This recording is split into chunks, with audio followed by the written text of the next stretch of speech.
রাধে রাধে বন্ধুরা, সুপ্রভাত। কেমন আছো সবাই? আশা করছি সবাই খুব ভালো আছো। আমিও কিন্তু খুব ভালো আছি।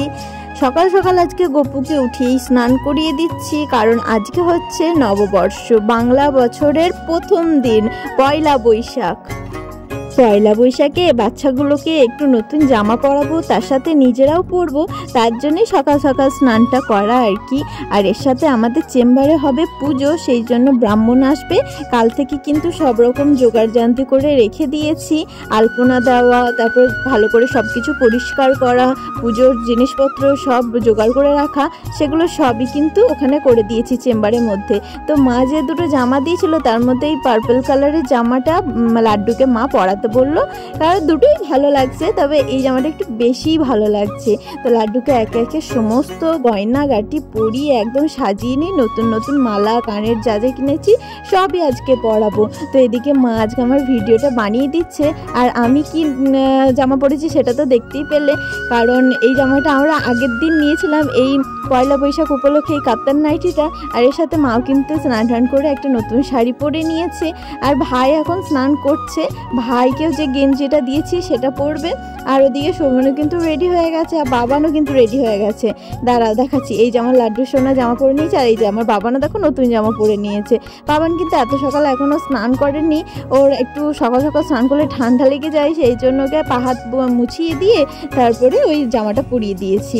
আর এই যে লাড্ডু সোনাকে দেখো কত সুন্দরভাবে মা আদর করছে। এখন আমি এসেছি ওপরে ঠাকুর ঘরে, এখানে আমি লক্ষ্মীনারায়ণের জন্য যে মালা দুটো নিয়েছিলাম সেই দুটো পরিয়ে দিয়েছি। আর ঠাকুর ঘরটাও আজকে বেশ সুন্দরভাবে সাজানো গোছানো আছে, কারণ উপরেও আজকে হবে পুজো।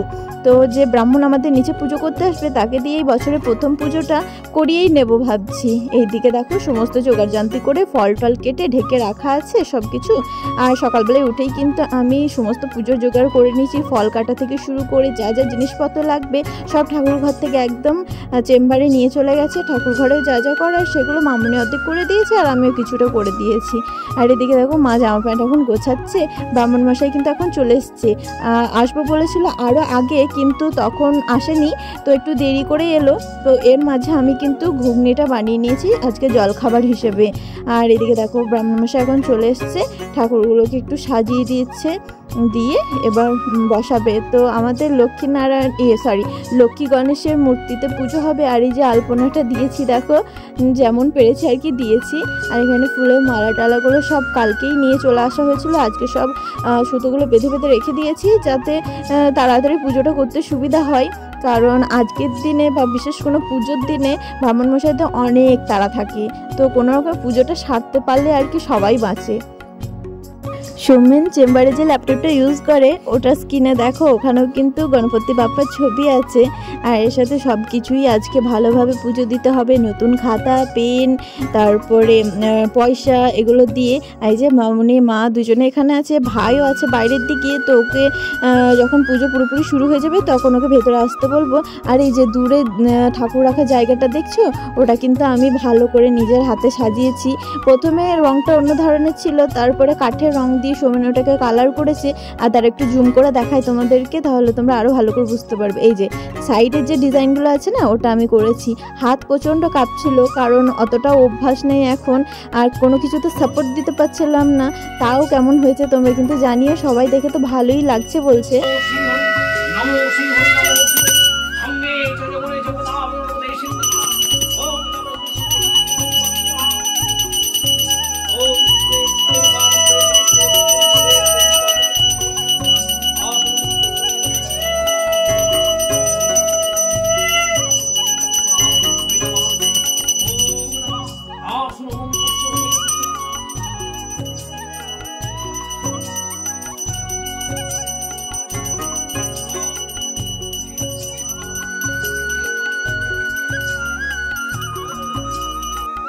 বাবান অনেকক্ষণ ধরে আইসিকে ডাকাডাকি করার পর আইসি এসছে। প্রথমে আসবো না বলছিল, কারণ ওর আজকে নাচের ক্লাস আছে। তো এদিকে পুজোটা অ্যাটেন্ড করে তারপরেই যাবে। তো এখন দেখো আমরা সব বসে আছি, ভাইও পেছনে চেয়ারে বসে আছে। এবার আমাদের পুজো কমপ্লিট হয়ে গেছে, ব্রাহ্মণমশাই উপরে চলে গেছে পুজো করতে। আর এর মাঝে আমি এগুলো সবগুলো গুটিয়ে দেবো, কারণ একে একে পেশেন্টদের আসা শুরু হবে, আর পায়েটায় ফুল লাগলে তো সেটা ভালো লাগবে না, তাই সব কিছু জোগাড় করে একদিকে নামিয়ে দেবো। আর এই যে আয়েশির মা আয়েশির সাথে এখন নাচের ক্লাসে চলে গেল। আর আজকে হচ্ছে অশোক ষষ্ঠী, তার জন্য এই যে অশোক ফুল ভেজানো একটু জল ছিল, সেটা প্রথমে খেতে হলো উপোস ভঙ্গ করার জন্য, তারপরে বাকি প্রসাদ নিয়ে উপোস ভঙ্গ করেছি। আর এদিকে আজকে কিন্তু কোনো মুড়ি তো খাওয়া যাবে না, এমনিতে তো কোনো চালের জিনিস খাওয়া যায় না, বাট মুড়িটা খাওয়া যেত অন্য ইয়েতে, খাওয়া যাবে না বলে আজকে সকাল সকাল মামনি পরোটা বানিয়েছে। আর ওই যে ঘুগনিটা বললাম যে আমি আগেই বানিয়ে রেখে দিয়ে গেছি। তো আজকের মেনুতে এখানে হচ্ছে আমাদের নিরামিষ ডালিয়া, ঠিক আছে মা ভাই আর সোমেনের ভাত, এখানে আছে মটর ডালে বড়া ভাজা, এদিকে আছে একদম গায়ে গায়ে বড়ি দিয়ে আলু পোস্ত, এখানে হবে কাঁঠালের তরকারি মানে এঁচড়ের তরকারি, আলু আর এঁচড় সেদ্ধ করা আছে। হ্যাঁ, এদিকে আছে মটর ডালের বড়ি আর এমনি কলাইয়ের বড়ি দিয়ে টক সব সবজি দিয়ে, এখানে আছে মুগের ডাল। ব্যাস এগুলোই হচ্ছে আজকে আমাদের মেনু। তো এতক্ষণ ধরে রান্না করে মুখটার অবস্থা এখন প্রচন্ড খারাপ হয়ে গেছে, এবার একটু ফ্রেশ হবো। লাড্ডুকে ওদিকে ওর বাবাই ঘুম পাড়িয়ে দিয়েছে, খাইয়ে দাইয়ে একদম পরিষ্কার পরিচ্ছন্ন করে, আর বাসনপত্র যা ছিল সব মেজে নিয়েছি, রান্নাও হয়ে গেছে। এবার সোমেন ওই এঁচড়টা করবে, ওই জন্য আমি এবার রান্নাঘর থেকে বিদায় নিচ্ছি, আর পাচ্ছি না, প্রচন্ড গরম লাগছে। লাড্ডু এখানে ঘুমাচ্ছে, আর বাইরে বাবা না এত চিৎকার করে না। আর এখন সব কি হয়েছে? কে? বাবাই ঘুম পাড়িয়ে দিয়েছে, তুমি কি করবে? তোমাকে ঘুম পাড়াতে দিচ্ছিল না? বেশ, আমি সন্ধ্যাবেলায় যখন ঘুম পাড়াবো তখন ঘুম পাড়াতে দেবো, ঠিক আছে? তুমি এখন কি করবো খুঁজে পাচ্ছ না বলো? সব জল খেতে নেই, তোমার ওয়াটার বোতলটা নিয়ে আসো, ওয়াটার বোতল খাবে, যাও, আমি জল ভরে দেবো, যাও। তো সবাই আজকে নিজে নিজে খাবার নিয়ে বসে গেছে, আমি এদিকে ডালিয়া খাচ্ছি আমি আর মামুনি, আর এদিকে মারা ভাত খাচ্ছে, সোমেন ভাই খেয়ে সব উঠে পড়েছে, বুঝতেই পারছো। আর সবাই মিলে একসাথে এলে না আমরা এভাবে নিচেই গোল টেবিল করে খাই, উপরে টেবিলে তো অত জায়গা নেই। আর এদিকে এখন ঘুমানোর সময় মানে দুপুরবেলা, তো সব জানলা দরজা একটু বন্ধ করে রেখেছি যাতে ঘরে গরম হাওয়াটা কম ঢোকে। আর মা বলছে মায়ের বাঁ হাতটা একটু ব্যথা করছে, তাই যেন ভাই টিপে দেয়।